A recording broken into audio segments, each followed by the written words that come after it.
10ാം class യോഗ്യതയുള്ളവർക്ക് ഒരു സുവർണ അവസരമാണ് GDS എന്ന് പറയുന്ന റിക്രൂട്ട്മെൻറ്റ്. ഓക്കെ, നമുക്ക് നോക്കാം. 10/2/2025 രജിസ്ട്രേഷൻ സ്റ്റാർട്ട് ചെയ്യുന്നത്. 3/3/2025 ലാസ്റ്റ് ഡേറ്റ്. പിന്നെ നമ്മൾ അപ്ലൈ ചെയ്ത് കഴിയുമ്പോൾ എന്തെങ്കിലും കറക്ഷൻസ് ഒക്കെ ഉണ്ടെങ്കിൽ 6/3/2025 മുതൽ 8/3/2025 വരെയുള്ള ദിവസങ്ങളിലായിട്ട് നമുക്ക് കറക്റ്റ് ചെയ്യാം. ഓക്കെ, ഇവിടെ ഉള്ള പോസ്റ്റുകൾ എന്ന് പറയുന്നത് ബ്രാഞ്ച് പോസ്റ്റ് മാസ്റ്റർ BPM, അതുപോലെ തന്നെ ABPM assistant branch post master, അതുപോലെ തന്നെ ഗ്രാമീൺ ഡക് സേവക്. ഇത്രയും പോസ്റ്റുകളിലേക്കാണ് ആപ്ലിക്കേഷൻ വന്നിട്ടുള്ളത്. 10ാം ക്ലാസ് മാത്രം മതി. പരീക്ഷ എക്സാമോടെ ഒന്നുമില്ല, ജസ്റ്റ് ഒരു ഇൻ്റർവ്യൂ അങ്ങനെ മാത്രമേ ഉള്ളൂ. അതുകൊണ്ട് എല്ലാവരും അപ്ലൈ ചെയ്യുക.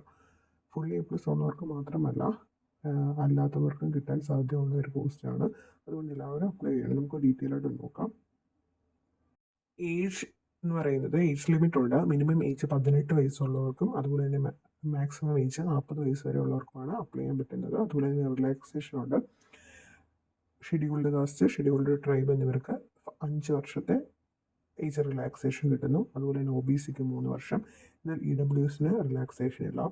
PWDക്ക് 10 വർഷമാണ്. അതുപോലെ തന്നെ PWD + OBC ആണെങ്കിൽ 13 വർഷം.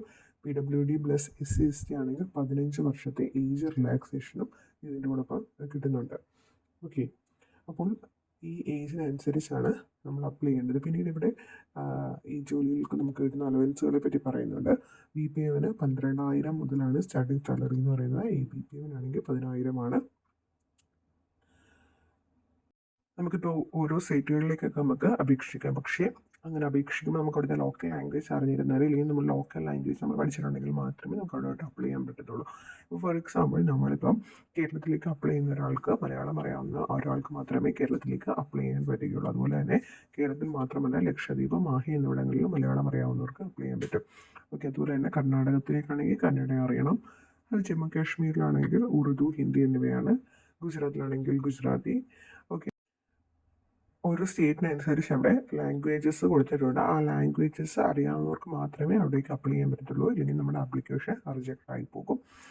ഓക്കെ, അപ്പം നിങ്ങൾ കഴിയുന്നതും നിങ്ങൾക്ക് ആപ്റ്റായിട്ടുള്ള സ്ഥലത്തേക്ക് അപ്ലൈ ചെയ്യുക. അതുപോലെ അത് ക്വാളിഫിക്കേഷൻസ് എന്ന് പറഞ്ഞ് കൊടുത്തിട്ടുള്ളത് knowledge of computer, knowledge of cycling.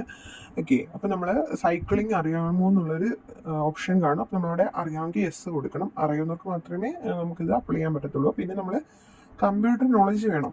അതായത് നമ്മൾ 10th കമ്പ്യൂട്ടർ പഠിച്ചിട്ടുണ്ടായിരിക്കണം. വേറെ പ്രത്യേകം കോഴ്സുകളോ കമ്പ്യൂട്ടറിൻ്റെ ഒന്നും പഠിക്കണമെന്ന് നിർബന്ധമില്ല. നമ്മൾ 10th IT പഠിച്ചിരിക്കണം. നമ്മുടെ മാർക്ക് ലിസ്റ്റിൽ IT കാണണം എന്നുള്ളൊരു നിബന്ധനയേ ഉള്ളൂ. ഓക്കെ, അതിനനുസരിച്ച് നമ്മൾ അപ്ലൈ ചെയ്യണം. അതുപോലെ തന്നെ ഇവിടെ ഗ്രേഡിംഗ് രീതി കൊടുത്തിട്ടുണ്ട്. നമുക്കറിയാം, ഇത് അപ്ലൈ ചെയ്യുന്ന സമയത്ത് നമ്മുടെ മാർക്ക് ലിസ്റ്റിൽ നമ്മുടെ ഗ്രേഡ് അല്ലെങ്കിൽ പെർസെൻറ്റേജ് ഒക്കെ നമ്മൾ ഇവിടെ ആഡ് ചെയ്ത് കൊടുക്കേണ്ടതുണ്ട്. CGPA ഇല്ലെങ്കിൽ നമ്മുടെ മാർക്ക് ആഡ് ചെയ്ത് കൊടുക്കണം. മാർക്ക് അറിയാവുന്നവർക്കാണെങ്കിൽ അങ്ങനെ ആഡ് ചെയ്ത് കൊടുക്കാം. CBSE ഒക്കെ പഠിച്ചവരാണെങ്കിൽ A1 A2 അങ്ങനെയായിരിക്കും അവരുടെ മാർക്ക് ഉണ്ടായിരിക്കുക. ഈ രീതി വെച്ചിട്ട് അവർക്ക് കൺവേർട്ട് ചെയ്തിട്ട് മാർക്ക് ആഡ് ചെയ്യാവുന്നതാണ്. അപ്ലൈ ചെയ്യാനുള്ള ലാസ്റ്റ് ഡേറ്റിന് മുന്നേ തന്നെ എല്ലാവരും മാക്സിമം ചെയ്യാൻ ശ്രമിക്കുക. ഇതിന് അപ്ലൈ ചെയ്യുമ്പോഴുള്ള ഫീസ് സ്ട്രക്ചർ എന്ന് പറയുന്നത് സ്ത്രീകൾക്ക് അതുപോലെ തന്നെ SC/ST ആപ്ലിക്കൻസിന്, PWD ആപ്ലിക്കൻസിന്, ട്രാൻസ്ഫോമർ ആപ്ലിക്കൻസിനൊക്കെ ഫീസ് ഇല്ല. ബാക്കി അല്ലാത്തവർക്ക് മെയിൽ കാൻഡിഡേറ്റ്സിനൊക്കെ 100 രൂപയാണ് ഫീസായിട്ടുള്ളത്. അതുപോലെ തന്നെ ശ്രദ്ധിക്കേണ്ട മറ്റൊരു കാര്യം, അപ്ലോഡ് ചെയ്യുമ്പോൾ നമ്മൾ അപ്ലോഡ് ചെയ്യേണ്ട ഡോക്യുമെന്റ്സ് ആണ്. ഒരു ഫോട്ടോഗ്രാഫ് അപ്ലോഡ് ചെയ്യണം. 50 KB കൂടാൻ പാടില്ല. അതുപോലെ തന്നെ സിഗ്നേച്ചർ വേണം. അത് 20 KB കൂടാൻ പാടില്ല. ഇത്രയൊക്കെയാണ് നിങ്ങൾ മെയിനായിട്ട് ശ്രദ്ധിക്കേണ്ട കാര്യങ്ങൾ. ഓക്കെ, അതുപോലെ തന്നെ ഒരു തെറ്റുകളൊന്നും വരാതെ തന്നെ നിങ്ങൾ മാക്സിമം അപ്ലൈ ചെയ്യാൻ ശ്രമിക്കുക. തെറ്റുകൾ വന്നാൽ തന്നെ കറക്ഷൻ ഡേറ്റ് ഉണ്ട്, അതിനുള്ളിൽ തെറ്റുകളൊക്കെ തിരുത്തി അത് ഓക്കെ ആക്കുക.